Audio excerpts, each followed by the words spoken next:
मान्य सदस्यहरू, सङ्घीय संसदको दुवै सदनको संयुक्त बैठकको कारबाही प्रारम्भ हुन्छ। सर्वप्रथम मान्य अर्थमन्त्री डाक्टर युवराज खतिवडालाई आर्थिक वर्ष 2077-78 को राजस्व र व्ययको वार्षिक अनुमान बजेट प्रस्तुत गर्न अनुमति दिन्छु।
सम्माननीय प्रतिनिधि सभाका सम्माननीय अध्यक्ष महोदय, राष्ट्रिय सभाका सम्माननीय अध्यक्ष महोदय, सङ्घीय गणतन्त्र नेपालको यस गरिमामय संसदका दुवै सदनको संयुक्त बैठकमा नेपाल सरकारको अर्थमन्त्रीको रूपमा विद्यमान विषम परिस्थितिबीच आगामी आर्थिक वर्ष 2077-78 को बजेट प्रस्तुत गर्न उभिएको छु।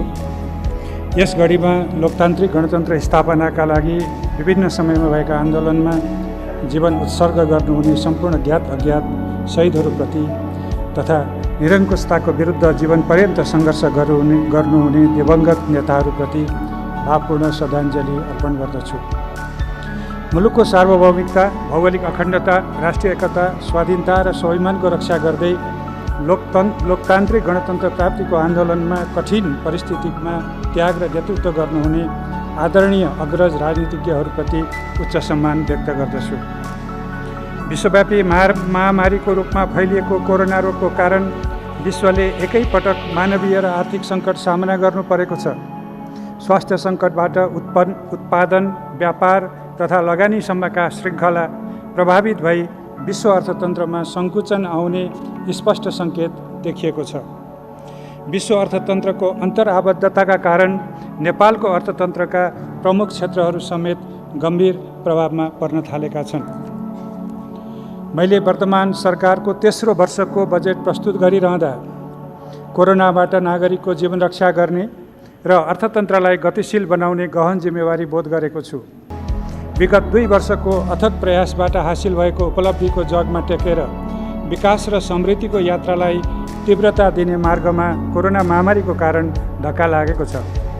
शताब्दीकै यस विषम परिस्थितिमा सबै राजनीतिक दल, जनप्रतिनिधि, सङ्घ संस्था र आम नागरिकको सहयोग र ऐक्यबद्धताले वर्तमान चुनौती सामना गर्न सकिन्छ भन्ने सरकारको दृढ विश्वास छ। आगामी आर्थिक वर्षको बजेट नयाँ परिस्थितिले सिर्जना गरेको चुनौतीलाई सामना गर्ने र प्राप्त अवसरलाई उपयोग गर्नेतर्फ केन्द्रित रहनुपर्छ भन्नेमा म सजग छु। यस अवस्थामा सबै नेपालीको जीवन रक्षा गर्ने, भविष्यप्रति आधारयुक्त आशा जगाउने र अर्थतन्त्रको पुनरुत्थान गर्दै तीव्र विकासको बाटोमा लैजाने गरी मैले बजेट तर्जुमा गरेको छु। दशकौँ लामो सङ्घर्ष र बलिदानबाट प्राप्त राजनीतिक उपलब्धि एवं स्थिरताले सिर्जना गरेको नेपालीको आशा, भरोसा र आफ्नै जीवनकालमा समृद्धि देख्न र अनुभूति गर्न पाइन्छ भन्ने आत्मविश्वास नै हाम्रो लागि ऊर्जा हो। यसैको जगमा विगतमा भूकम्प लगायतका विपदबाट माथि उठ्न सकेको तथ्य समेतका आधारमा हामी फेरि उठ्न सक्छौँ र छिट्टै उठ्छौँ भन्ने विश्वासका साथ आगामी आर्थिक वर्षको बजेट तर्जुमा गरेको छु। बजेट तर्जुमा गर्दा मैले मूलतः नेपालको संविधान र कानुनहरू, यस सम्मानित संसदले पारित गरेको नेपाल सरकारको नीति तथा कार्यक्रम विनियोजन विधेयक 2077 को सिद्धान्त र प्राथमिकतामा संसदका दुवै सदनमा छलफल भई प्राप्त भएका सुझाव 15औं योजना र दिगो विकास लक्ष्यलाई आधार बनाएको छु। बजेट तर्जुमाको सिलसिलामा संसदीय समितिहरू, राजस्व परामर्श समिति र विभिन्न कार्यदलका प्रतिवेदन तथा सङ्घ संस्था एवं विद्वत वर्ग लगायत सबैबाट प्राप्त सुझावलाई समेत ध्यान दिएको छु। सम्माननीय सभामुख महोदय, सम्माननीय अध्यक्ष महोदय, अर्थतन्त्रका महत्त्वपूर्ण परिसूचक विवरण र तथ्याङ्क समावेश गरिएको आर्थिक सर्वेक्षण 2076-77 मैले यस सम्मानित सदन समक्ष पेश गरिसकेको छु। अब म चालु आर्थिक वर्षको आर्थिक स्थितिको संक्षिप्त विवरण प्रस्तुत गर्ने अनुमति चाहन्छु। विगत केही वर्षदेखि निरन्तर रूपमा हासिल हुँदै आएको उच्च आर्थिक वृद्धि दर, कोरोना रोगको सङ्क्रमण जोखिम न्यूनीकरण गर्न राष्ट्रिय तथा अन्तर्राष्ट्रिय रूपमा अवलम्बन गरिएका कदमहरूबाट प्रभावित भई यो वर्ष 2.3% सीमित हुने प्रारम्भिक अनुमान छ। पर्यटन, यातायात, उत्पादनमूलक उद्योग र निर्माणतर्फको उत्पादन सङ्कुचित हुने अनुमान छ। प्रति व्यक्ति कुल ग्राहस्थ उत्पादन $1085 र प्रति व्यक्ति खर्चयोग्य आय $1388 पुगेको छ। कुल ग्राहस्थ उत्पादनको अनुपातमा कुल लगानी 50.6% र कुल राष्ट्रिय बचत 46% पुगेको छ। चालु आर्थिक वर्षको 9 महिनासम्म मुद्रास्फीति औसत 6.5% सीमित रहेको छ। समष्टिगत आर्थिक स्थायित्वका अधिकांश परिसूचकहरू सकारात्मक छन्। यद्यपि कोरोना महामारीबाट उत्पन्न भएका परिस्थितिका कारण यी परिसूचकहरू दबावमा परेका छन्। सामाजिक तथा आर्थिक क्षेत्रको प्रगति उत्साहप्रद छ। विद्यालय जाने उमेरका बालबालिकाको भर्ना र विद्यालय शिक्षा पुरा गर्ने दर बढेको छ। आधारभूत माध्यमिक र उच्च शिक्षासहित सबै तहको शिक्षामा लैङ्गिक समानता हासिल भएको छ। निःशुल्क स्वास्थ्य सेवा र स्वास्थ्य बिमा समेतका कारणले आधारभूत स्वास्थ्य सेवामा पहुँच बढेको छ। मातृ, शिशु र बाल स्वास्थ्यमा उल्लेख्य सुधार भएको छ। आधारभूत खानेपानी सुविधाको पहुँच 90% जनसङ्ख्यामा पुगेको छ। सरसफाइ सुविधा सबैमा पुगी नेपाल खुला दिशामुक्त घोषणा भइसकेको छ। काठमाडौँ सडक बालबालिका मुक्त भएको छ। 90% जनतामा विद्युतको पहुँच पुगेको छ भने प्रति व्यक्ति विद्युत खपतमा उल्लेख्य वृद्धि भएको छ। सडक सञ्जाल विस्तार भएको छ। सूचना प्रविधि तथा आम सञ्चारको माध्यममा सङ्ख्यात्मक र गुणात्मक वृद्धि र विकास भएको छ। निरपेक्ष गरिबी क्रमशः घट्दै गएको छ। असहज परिस्थितिका बीच पनि राष्ट्रिय महत्त्वका राजमार्ग, विद्युत, विमानस्थल र सिँचाइ आयोजनाहरू निर्माण भइरहेका छन्।